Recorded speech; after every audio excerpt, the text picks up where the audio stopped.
husband is here, but he's in the hotel room. I don't let him come and watch me. I know, it makes me nervous. And I'll tell you why. Socially, when we are out and about with our friends, I'm out there dazzling, in a social situation, trying to spin a yarn in the middle of a bunch of people, telling a big tale.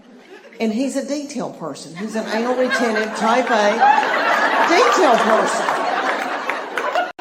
And he'll say, Leanne, it was not Wednesday. It was Tuesday. It was not 2 o'clock. It was 3 o'clock. And I'm like, be quiet. You're ruining this for everybody. Okay, here's something that's different. Now that they're having little children, so different than when I had mine. There was a book that I read in and out. And I bet a bunch of y'all that are my age read this one too. What to Expect When You're Expected. Yeah, it was a hateful book. It was a hateful book. But it was true. And they would say things to you like, you're going to have a hemorrhoid in the 7th month on the 4th day at 2 o'clock in the afternoon. And you'll be like,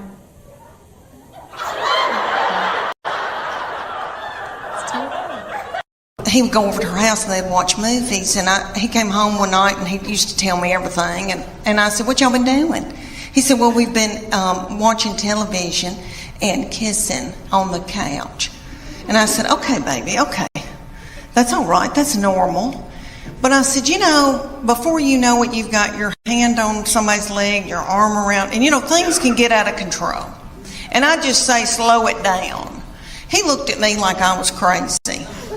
And he said, Mom, I've prayed about this. Nothing like that's going to happen. And I know he meant that. And all I could think of to myself was some of the nastiest things I ever did. Was at the Adams United Methodist Youth Fellowship on a hayride. I don't know what it was about hay that set me on fire. My husband is very smart, does very well. He is a nice looking man, but he has a receding hairline and he hates it. I think it's handsome, but he hates it. So I said, why don't I take you to my hairdresser and we'll get her to buzz you one of those haircuts real close to your head, like Justin Timberlake. Well, we did it, and we didn't know his head was pointed. And he said, I look like somebody, and I can't quite think of who it is. And I said, is it Bull on Night Court? He said, no. That's not who I was thinking about. And about 3 days later, he said, I know who it is. It's that lazy starfish Patrick on SpongeBob SquarePants.